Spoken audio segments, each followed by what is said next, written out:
that here it is, I'm here. Everybody knows that I like to have a lot of fun. But tonight is a night that we're gonna have some fun, but not as much as we normally do. And like every Thursday night when I do keep it real in the gospel, the dogs next door to the studio always have a good fit time. I always tell y'all they over there praising God. So y'all leave the dogs alone. You may hear barking in the background, but they're worshiping. So y'all leave them dogs alone and let them have a good time over their worship. So tonight we got a great guest coming out of Texas. What I'm going to do is I'm going to play the video that sent him viral. Everyone knows that I always been speaking about pressing through the pandemic and how the pandemic have caused all of us to be stressed out, suffered with depression. And we noticed that I'm right here in Miami area where everybody's flocking to Miami because Miami is open. So all the kids that are coming for spring break, they're getting all this inner activity out, and basically they're just having a good time and causing so many different problems in our area. But what I'm going to do tonight is I'm going to play this video of the pastor, and let's see if we can cue it up. Hold on a second. So we're going to play the video of the pastor that sent him viral.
Without further ado, we're going to bring the pastor in so we can talk to him and get his take. Good evening, Pastor. How are you tonight? Hey, I'm fantastic. Thanks so much for having me on tonight. You're welcome. You're welcome. So I've watched this video probably 101 times, and I feel your pain. And I trust me, I know because I've had friends, I've had family to perish to COVID. I've had friends and family to perish to other sicknesses, and we just couldn't be there. So at this time, we all are grieving for the same thing. But before we get into that, introduce yourself and let us know where you're from, and then we're going to break down the video. Yeah, so I'm Timothy Sloan. I pastor the Luke Church here in Humble, Texas. People always follow that question up with, or follow that statement up with, so where's Humble? We're in the greater Houston area. We're literally right outside of Houston. When you fly into George Bush Intercontinental Airport, you're like 2 miles away from our church. But I've been pastoring here for 19 years. And that's the context that I come to in this video, is having pastored this church, walking with people, having the privilege in any ministerial capacity to really be able to walk with people, especially in times of crisis. And that's what shaped this moment. That's what shaped the video, was walking with this family in the middle of a crisis. So the young lady that I talk about in the video was transitioning, very young lady. And I knew that I knew that she was getting close. Breast cancer, has a very small child, and she's a dancer. She's been dancing in our church for quite some time. And that's just a part of the many things she does. She serves in our children's ministry and wherever we need her, as most good volunteers in churches. And so the night that I got the call, I'm sitting here actually in my study preparing to preach on that Sunday. So it's Saturday night. And many people know when you're preparing to preach, or actually some people think that it's, you get up to preach on Sunday mornings and you just automatically, there's just some divine revelation and immediately you're able to communicate with effectiveness. Not so. There's a lot that goes into preparing to preach. There's so much. And one of the most important pieces of preparing to preach is the sense of vulnerability to God. It's the intimacy you have to have, the openness to be able to look at yourself transparently and allow the gospel to work on you before it communicates and works on others. So that's where I am. I'm in that vulnerable, intimate place when I get the call that she's close. So I call the mother, and I'm talking to her mom, and she's sharing with me the situation. And for any parent to hear another parent who's having to make the decision not to resuscitate their child, I mean, it's heart-wrenching. It's heart-wrenching. And so she's telling me about this. And then she says to me, Pastor, I want you to know that you're not going to be able to come see her because of COVID restrictions. They're not letting me that close. So I understood that and I respected that. And so I said, well, let me pray for you. So here I am praying for this mother, and her daughter, who is a dancer, is transitioning. My daughter, who is a sophomore in high school, she's a dancer too. And on the same night, she has a competition. Because of COVID restrictions, only 2 people could go. So my wife and my youngest daughter go. So here you have these 2 girls, dancers. My wife, as I'm praying for this mother, my wife FaceTimes me. Of course, I don't answer, but I knew it was coming because my daughter was getting ready to dance. And so she's going to allow me to see the live dance. So after I finish praying with the mother, I hang up and I call back my wife, FaceTime, and I get to watch my daughter dancing. Now, here's the good part. Here's the part that most faith leaders, ministers don't often say. And this is the theme of this whole video, is that there's things that we don't say. And so at this moment, here's my daughter dancing. Her daughter's a dancer and she's transitioning. It's one of those moments where you're saying, God, this is not fair. This does not feel right for this mother to have to be saying goodnight to her daughter who's a dancer. And as a pastor, you feel as though it's your obligation, your responsibility to walk with people in their most difficult times. So to not be there, you felt some sense of guilt, even some sense of feeling as though you weren't adequately fulfilling your responsibilities. So once I finally finished watching my daughter dance, that's when it hit me emotionally. You've got all of that's come now into play. There's the pandemic. There's everything we've gone through. It's the challenges we've all faced nationally, globally, going through ministry, the ups and the downs, trying to help navigate a congregation through a pandemic, feeling as though you're up one minute, down the next. I went through those stages, and here I am at this place. And so I just felt the enormity of the weight emotionally barreling in on me. And so I decided I'm going to make one of those confessional videos. I've never done this before, but I wanted to do it because I wanted to share with the world what so many other leaders are feeling right now and can't adequately articulate or don't want to articulate. Because to do what I did meant you were going to have to be transparent, meant you were going to have to be vulnerable. And of course, culture, society says that's a sign of weakness, or, there's their own way of interpreting what was going on in that moment. But I wanted to be the voice of so many. And so, but I did worry about the perception. And so I sat there with the video for a while wondering, do I send this? Do I share this? And finally I just said, you know what? Let's just do it. And then if I want to take it down, I can later. That's what the caveat was in the video. And I thought I would take it down, but immediately I got calls and texts and direct messages from people across the country, pastors and leaders who I've known over the years, some from college that I hadn't even heard from. I mean, hundreds of them are just pouring in the next couple of hours. And they're still coming in saying, don't take it down. You're speaking for me. Thank you for sharing that. Thank you for your transparency. So I didn't take it down, and I'm still hearing from people.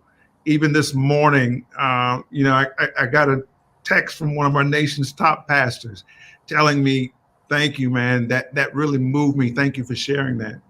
So I think that it accomplished what I wanted it to, and that was to show people that there is a backstory to so many faith leaders who are trying to navigate this uncharted territory that we're dealing with. Right. So, I mean, are you back into service at this moment? Are you still doing the virtual thing, or how are you gathering with your sheep at this moment? So we're still virtual. Okay. We do our services 8 and 10 every Sunday morning. But I think, like a lot of churches, we're trying to figure out how to come back, how to re-enter in a staggered capacity, but a safe way. Yeah. So how did this change? I mean, I've watched videos, I've studied since, your PR team, which we want to give a shout out to your PR team. I think with them in line, they are the best. Want to give a shout out to Shay, because you guys, I love you guys over at your PR. My question is, how did it affect you? I know that most of the interviews that I do are mostly storefront pastors, to where they probably have 30 to 50 members. So even if they brought 20 members in and separated them, max, they'll be okay.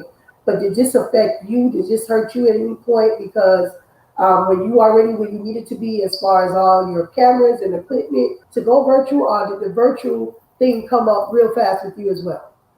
Yeah, well, thankfully, we were prepared for it. And, we were very fortunate that we had been online with our worship experience for a couple of years.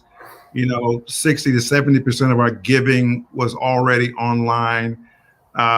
We have a great production team, worship arts team. So, I'm very grateful in that sense, that we were able to sort of, switch gears pretty quickly to going completely virtual, and even though you're able to do it, and even though you have, all these different cameras and camera angles, and, you're able to really bring people in, there's still a human element of having to minister to people through a camera. And so, in our tradition, we're used to that vitality in worship, that feedback, that, I'm call and response. So now to go to almost feeling like you're in a studio on Sunday mornings, but communicating that same excitement and energy, that was difficult. It was difficult. I think we're just now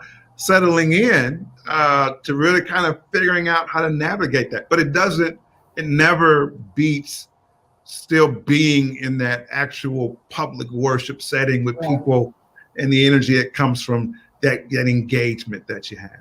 Right. And that's the thing, the fellowship. And I always tell people, the fellowship is, my great grandmother always say, well, one or two are gathered in his name. So now that we're not gathered, most of the churches that I attend, they are kind of storefront. So by them being storefront, they have 30 to 50 members. So we're able to go outside. I attend my brother's church, and his church can go outside and all the cars can park in the field across the street. And we still can fellowship by blowing our horns. So I know that the transition that you're stating is just basically crazy. And I see your service, and I can tell that you are call and response, and you're adjusting to it. And no one was expecting this. I mean, what day did we wake up in the morning and say, hey, shut down your church? No one can gather. I mean, how did you take that when I know that you're saying that you're dealing with the fact that you can't take care of your sheep, but what was the moment when they said in Texas, hey, you got to shut down your church? You can't go together with your people. I mean, was that like a ton of bricks? Yeah, that's probably a good way to describe it. I think we were just 1 year exactly from the actual shutdown last week. I think that was the 1 year mark for us, that we had our last public worship experience. So, when they told us that, immediately it did feel like a heavy weight, because now you immediately shift and you have all these unanswered questions, and you're trying to project a sense of confidence to the people who you're helping to serve and to help lead. And so, you're thinking, well, maybe it'll be for a week or two, maybe, 3 weeks most, we'll be okay. So you're thinking real short-term emergency solutions. And that's what we went into, just thinking it was short-term. And then that 2 weeks turned into 4, and 4 weeks turned into 6. And now all of a sudden you're trying to figure out, okay, this doesn't look like it's ending anytime soon. So for me, to be honest, and I told my staff this when it first happened, after we finally realized that we were going to be in this for a minute, I said, this is exciting. It really is, because now we get to reimagine how we do ministry. And this is where we ought to be at our best, is really helping to communicate how the gospel is transferable in so many different capacities, that even though you might have different ways of communicating, it's still the same gospel. It's still the same word of God. And so now we get to think outside of the box. And I wanted my staff to feel that. So now I think, like many, we're running on adrenaline. I was running on adrenaline. I was excited, but very nervous. And the reality is, you start thinking finances. You start thinking about the people on your staff. You start thinking about the church, long term. And then, of course, those are all secondary to the actual safety of the people. When you start to see the explosion of numbers, and now you're trying to balance your concern for the safety of people, and then your concern for the longevity of the ministry. And of course, we always realize that the safety of the people comes first. God's church is God's church. God will take care of his church. We're confident of that. So that's where I was. Now factor into that as well for leaders, for pastors, anyone in ministry. With all of that, you still got your own personal life. You still got your family that you're worried about. You're worried about if you've got an intergenerational home. You've got grandparents that you're not going to see. I haven't seen my mom in over a year, and it's just been so hard. I keep telling her now that I got my shots, I'm coming as soon as I can. And she's been going through chemotherapy, and I think that all of this made all of us step back and realize how important relationships are, whether that's in the church or whether that's in our home. Relationships are fragile, and we've got to manage them well. I think that in the beginning, we really didn't know what was going on. I think that in the beginning, the church was being hit the hardest because before all of this was going on, we were being hit and we didn't understand it. We still were fellowshipping together. I'm Koji. So as you know, that we still was going to our state meetings because we thought that it was a common flu. And as you saw, Koji was every other day. It was like, from the desk up, and it's like, oh my God, and you saw people dying of a flu, and it's like, it's a flu, And then I watch here. I'm from Delray Beach, Florida, which is 20 minutes from Palm Beach, 20 minutes from Fort Lauderdale, smack dab in the middle, little city right next to Boca Raton. You may know Boca Raton. We were losing people day by day and not understanding it until they started saying, hey, there is a COVID-19 that's out there and it's taking the elderly people out. So at that point, everyone started saying, hey, we're not going to no one else's houses. We're not visiting anyone. And we began to start taking it serious. Because at the beginning, we really wasn't. We were like, oh, we're going to church. Oh, we're going to this conference. Oh, we're going to this convention. Oh, we're going to do this until we started seeing that people were perishing more and more every day. Now, one thing that I did find out upon some researching that you did speak to Fauci, Dr. Fauci, and that you spoke to him to bring awareness and trust about the vaccine, in the Black churches. So give us a little bit of information on that when you spoke to Dr. Fauci. So the uncertainty, I think, again, I agree with you. We all were feeling that. And then, again, trying to figure out which way to go, navigating it. And then we hear word about there's a vaccine. And so I think that for all of us, that was, a sense of hope, kind of breaking through these dark clouds, a sign of hope. But then the immediate scrutiny of it happened. And so when you start thinking about the vaccine, you start thinking, where's it coming from? Who's in charge? Operation Warp Speed. And so for African Americans, we're filtering this through the lens of Tuskegee and some of the things that were done concerning reproductive studies of Black women. And so I wasn't alive with Tuskegee, but the oral story tradition is alive in the Black community. So when I heard about it, it came with the pain and the weight of generations in retelling that story. Right. So you got that mistrust that is brewing for so many people of color. Then you're hearing that, they need more people of color for the study. And then God knows if you stay stuck on social media, you're going to get all the wrong information. There's these conspiracy theories. They're going to put a chip in your arm. They're going to be government's going to follow you. You're going to grow an extra limb. Well, needless to say, I'm struggling. I'm trying to figure out if I'm going to take the vaccine or not.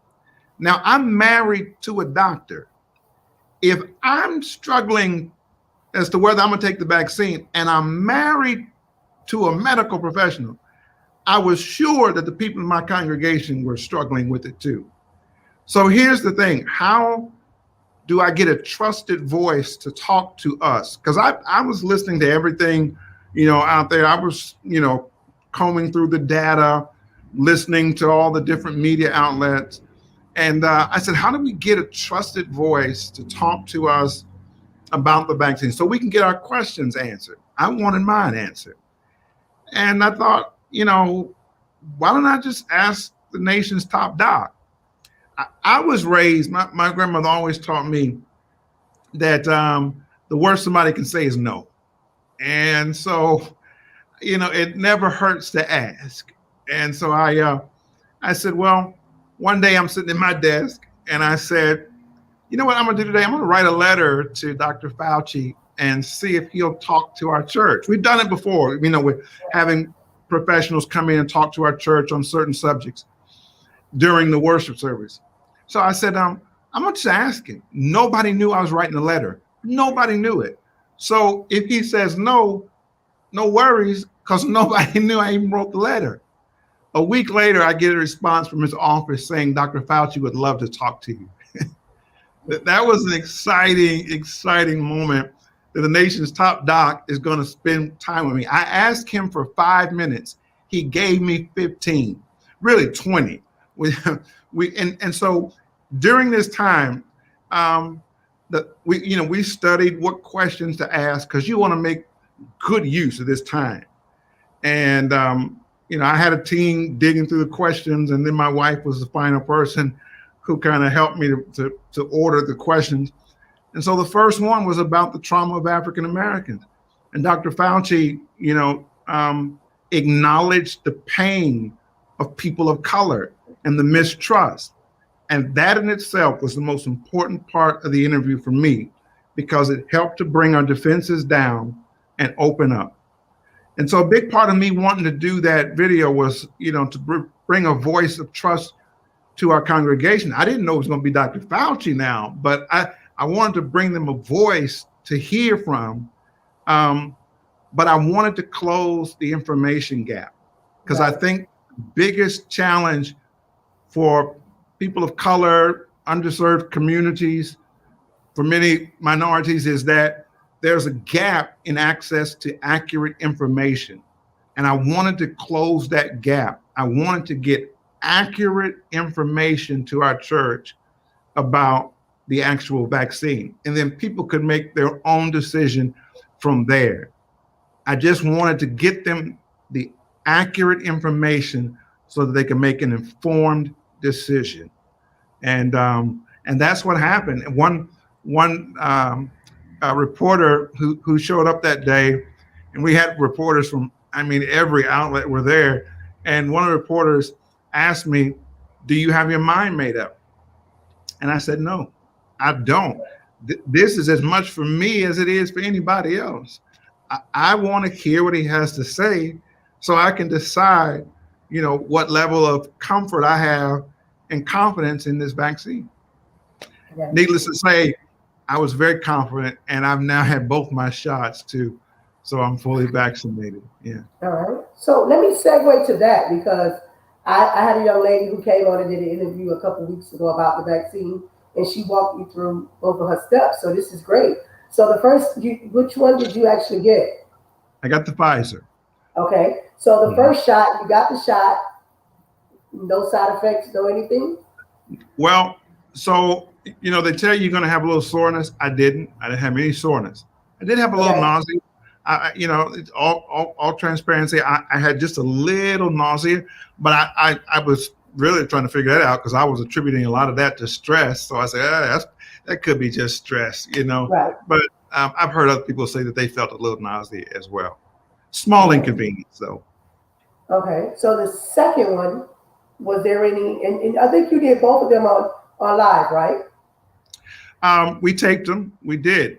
We did a video of each of the vaccines. Again, this was a part of me helping to narrate my journey for others, with trying to decide whether to take it. And so when I took the second vaccine, same thing. I didn't have any soreness, but a couple of days later, I had just a little bit of nausea. And that was it. And so now I think it's been a minute since I had it.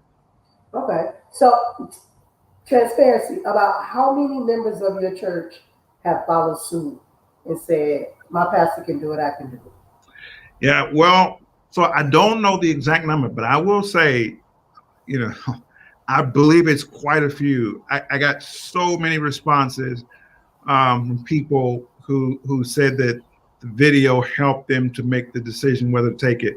We also followed it up with a town hall meeting with a doctor who was a member of our church, who actually was on the trial committee for the vaccine locally here in Houston, and he answered for an hour's worth of time. He answered live questions, so that helped as well to raise people's level of confidence. Now, before the actual video, not even realizing we were going to have this opportunity with Fauci, back last year in September, we did a study. We surveyed our congregation. We brought in a consulting team to survey to find out what people's mindset was. Where were they? Did they want to come back? Where they feel safe? How did they like virtual worship? Did they like, and then we wanted to know what were the demographics, what age group were they? What were their family demographics looking like? They had 1, 2, 3, 4 children, grandparents at the home. We wanted to know all those things to help shape how we were doing ministry. What we found out was that we had almost 50-50 who were saying, yeah, I might take the vaccine, I might not, I might come back, I might not. I don't, I'm not totally for sure yet. So that's kind of the number I was going with into it, was that I had almost half of the church who was still wrestling with it. But I've had a great number of people and many elderly people, seniors in our church, who told me, Pastor, that video changed me. I've had people stop me on the street telling me I showed that video to my grandmother or my mom, and she decided to get the vaccine because of that video. Man, that makes it all the worth it, Right, and right. because here's the thing. In our tradition, if the elder says I'm doing it, then everybody falls in line. Right, right, right. If mama says it's good, it's good, but that, I think that, we've had a lot of people who've changed it. And I think it's just been the natural course of time, people seeing it.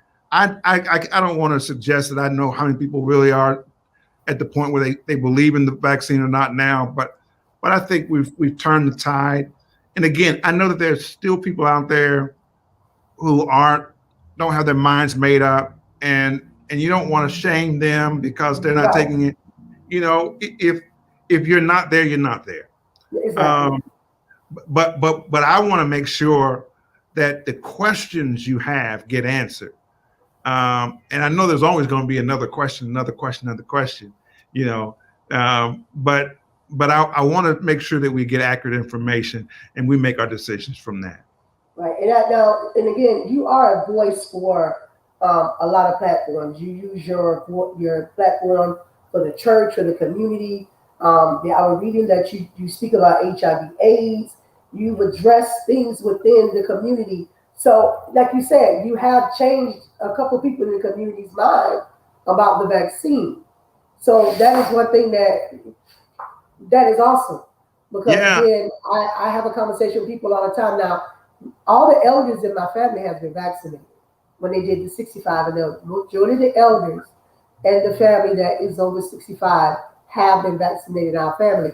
They took it and was like, oh, we ain't have a problem. I mean, they just, they're going on about, some people say, oh, someone took it and they fell dead and they, so when people hear this is how people are. I can tell you something and you'll go with that. But I can tell you negative and you'll run to it. I can tell you positive. You'll be like, Right. So the negative, it's sad to say, and a lot of people say, Kenny, why you say that? Sometimes the negative, as far as this pandemic, the negative outweighs the positive because all we're hearing is, hey, you know what? These people didn't die of COVID, they died of something else, so COVID isn't real. So you got people that's running around thinking that this isn't real, and that the vaccine is a hoax, and they're going to put a chip in you, like you said, to track you. No, your phone is going to track you because you notice that I'm sitting here with 2 phones, right? So whatever you're saying, it's actually popping up, and I'm like, wow. And they don't understand that we walk around with a phone in our pocket or in our hand, no matter where we go, bathroom, dinner, wherever it's there. and it's already tracking you because whatever you go into is going to Google it. So we're worried about a vaccine that's going to save us, but our phone is doing a lot worse. So I don't want to hold you long. I know you gave me a limited time, but listen, just give us a little background. I know that you graduated from the HBCU. Yeah, I am HBCU to the core. I'm telling you. Listen, my HBCU changed my life, and I mean that literally changed my life. Coming from a small town in North Texas to Atlanta to Morehouse College, when I hadn't heard much positive about HBCUs, but I don't think I would be where I am or the man that I am if it wasn't for my HBCU. You know, Du Bois wrote about this in The Souls of Black Folk, and he said that the goal of the Negro College, the HBCU, is not just to produce educated individuals; it's to train men and women. Right. And I think that that's what it's done. I know it's done for me. It grew me up, and I think my mom got back, excuse me, a much better son Right. following that experience. Yeah. Right. So again, we want to give you a shout out to Morehouse College Yeah. HBCUs all day. So I have another question, just off of COVID, and let's be positive. Well, Yeah. positive, how did you guys make it through? I know you're in Texas. Did everything work out with you with Texas with the storms? Are you guys okay over there? Yeah, that was tough. And let's not forget that that video was post storm. So a lot of that was playing into it. We spent several days, on the floor, sleeping on the floor at night, trying to keep warm. And we had several days without power and water. But all things considered, it was minor. Again, a minor inconvenience. I know a lot of people had a lot worse things. We had a few busted pipes outside, but it really shut down our state. And so many people, unfortunately suffered, I think needlessly. And I don't certainly want to get into all the politics of that because I don't know all of it, but it was difficult. But our city, Houston, our state is back up and running. Of course, the person who occupies the governor's seat in our state decided that we didn't need masks anymore. Um, was unfortunate, but I So think how's all. that working out for you guys? Are you still wearing your mask? Are you? Oh God, yes, God, absolutely. That day I was going for checkup at my doctor when the word came out about that lifting it. My physician, said it's ridiculous. I said, how many of your colleagues are saying that? Just a few, and what's their cultural background? He said across the board, medical professionals don't think this is a good idea to lift that mask mandate because we're so close and we realize it provides so much protection. And it's a part of helping us stay safe. So needless to say, you can lift the mandate. It doesn't change, I think, our responsibility to protect one another. So when we're in public, I think 99% of businesses have a sign on the door that says, you have to have a mask to come in. Okay, so they're basically it's. What is the view? I'm glad you brought that up because I really forgot that Texas lifted it. But what is the view when you're out and about? Is it 50-50 where you see people with masks and people without masks, or is everybody still like, listen, this is still out here and we need to continue? You know, Interesting. I think that the majority of people that I see on a day-to-day basis in public places are wearing their mask. You hear the few isolated stories about people kind of being lone rangers in their community. And of course you see it on social media. We highlight those. Unfortunately, there are people who still think it's a fake. The virus is fake. So be it. But I think the vast majority of people that I'm around, that I see, respect the mask, the need for wearing masks and protecting one another. You know, um, So you hope that people will continue to maintain that type of responsibility because we're just so close. Yeah. We're so close. We're so close, and I know that everybody's, like I said in the beginning, we're so anxious because Miami was opened up for the spring break, and I don't know if you're watching the news, but Miami had to declare a state of emergency because the amount of people that were flying in to actually do spring break, that they had to declare a state of emergency and now close down South Beach at 8 o'clock because when I tell you that it was just we look at the news and say, "Oh my God!" And I mean, again, I'm 30 minutes from Miami, and it's like, wow, I've never seen that many people in South Beach ever, even without a big festival, which we host. And the kids were stepping on the cars, and they're really just no one has on masks. The police are out there in numbers handing out masks, and they're throwing them down, not thinking that you're getting on a plane coming here. You could be bringing the virus here, as well as catching the virus, taking it back to your loved Yeah. ones, your older family members, people with issues, people with weight issues. There's no, there's nothing here to say, hey, you know what? Like you said, we're so close, and we're almost there. We could just take the mask off and live regular till we keep treading backwards. So, I mean, my prayers today is that everyone would get a gauge of common sense and know that the more that we work together, the faster we can get out of this together. And that's just been my saying. So listen, I want to thank you.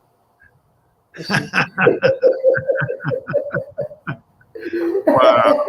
That is pretty awesome. That's pretty Yeah, awesome. I like that, right? I want to thank Oh man, that's I want awesome. to thank you for coming in and joining me tonight. Telling your story again. Keep streaming the story. Keep sharing the video because I'm telling you, I've watched it. I've cried with you. First time I seen it, I was like, "He making me cry."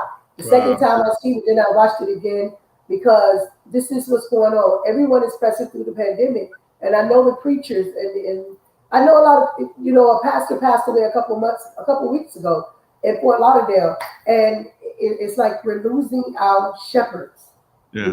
What is a sheep to do without their shepherd? You can go get another shepherd, but what do you do about a shepherd that is lost? He's gone. So we all yet praying throughout the unitedness of all these Americans to make sure that we get on track. And I want to thank you because again, you reached out to Fauci, you're speaking up, you're trying to help us and continue doing what you're doing.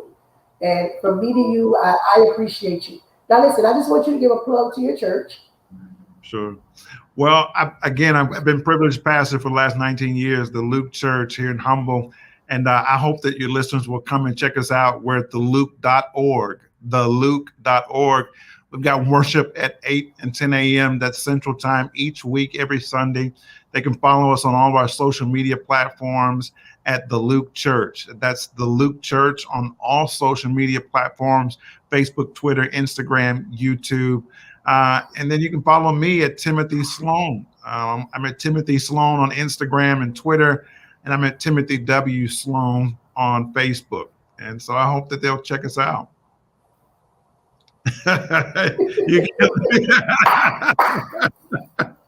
It's good for me, Eagle. It does turn my face beet red. You make me blush. Okay, black man blush. So here it is, right? Nothing that I do is serious, right? So this probably goes in the book of the most serious show I've ever had. So people are probably like, even in the replay, they're probably like, "Oh my God, King is so serious. King is so serious." So it was something that I had to do to break the ice. Yeah. So boom, I had to do something that will get the people up and going like, "Okay, yeah, that's her." Yeah, because what happens is I feel like laughter is good for the soul. And I feel like a lot of times, even when I'm in church, I say, listen, I can't sing, I can't carry a tune. I can get you through a praise service. I'm not a singer. But I can get you through a good Kojic praise service, praise the Lord, everybody. But I always tell people that ain't my calling to be a singer.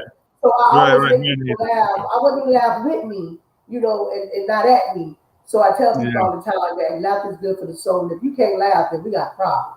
So that's why I said at the end of it, I had to make sure I was able to be myself at the end, and that's what we did. It's good medicine. Laughter's good medicine. Yeah, we're gonna have to. I'm gonna screen print that for you. I'm gonna make sure that you see that. You like that, right? You gotta call your team and say, "How did that girl do that?" And we need to figure it out. I'm gonna make them watch. Yeah, absolutely. You're like, "How did this girl do that?" And we need to know because she was able to. So again, I want to thank you so much for coming on. Anytime you want to come on to the Keeping It Real in the Gospel platform, please join us again. Right here. If I'm in Texas, I can't. I'm not going to travel right now. I'm not going to tell you that. But as soon as we can travel, in due time, I got to go to Baymont before I travel anywhere. I'm not sure how far that is from you. Baymont, Texas. I got to get over to Beaumont. Well, there's Baytown. Beaumont. Beaumont and Baytown. Yeah. And Beaumont's about an hour and a half from me. Okay, so I have to get over to Beaumont because I got a couple of pastors that come here to visit, and we do a lot of work with them. So I got to get over there. The first time the plane goes in the air. John Adolph? No, Pastor Kennedy. Okay, all right. Pastor Kennedy. He's watching, so he's probably going to say, I got to figure out who this Dr. Sloan is. We have to get him to figure this out. So he is watching it. I want to send a shout out to him. But again, I want to thank you so much for coming on. I appreciate you. Anytime you want to put anything out there, have your team to contact me, and you're always welcome on this platform. So again, I bid you good night. You keep me in your prayers, and you have a great evening. Thank you. Bless. So listen, y'all like that, right? That's hot. So listen, I just want to say that let me just say, I think it's lemon lime. Lemon lime. Let me make sure. Lemon lime, Light Media. If y'all don't know them, y'all get to know them. Because that PR team is something serious. Y'all know Kenya controls everything. But they got me together, honey. This is what you're going to do. So I do want to send a shout out to them. And also, I do want to send a shout out again to my proud sponsors, which is A Natural Seal and Gillian & Co. They do more than just taxes over here at Gillian & Co. So if you are looking to file your taxes, the link is in the bio. If you go into the bio, you'll be able to see Gillian & Co. as well as A Natural Seal. All natural products right here at, and again, I have my lotion tonight, the wet butter. Listen, y'all don't know, this is good lotion. It makes you, this is the butter. That's not for your bread, but for your body. Y'all see that? Look at the butter. Look at the butter. So again, we want to thank Pastor Sloan for coming on. Listen, this man, I really wish that I was able to share his bio. I think I'm going to share his bio tonight to show you guys. So he's a pastor, teacher, and an author. And again, he has powerful words. I mean, for you to write a letter to Dr. Fauci, and Dr. Fauci be like, all right, man, I'm going to come on. He is a powerful man of God. I enjoyed him tonight on my platform. And for everyone watching in the replay, do me a favor, like and share. Like, love, and share so that we can get the word out about Pastor Sloan. So listen, this has been an awesome show. I want to thank you so much for tuning in to Keeping It Real in the Gospel. I need you guys to tune in with me next Tuesday night for Hot Topics Pop-Up Show. And listen, I'm going to leave on this note.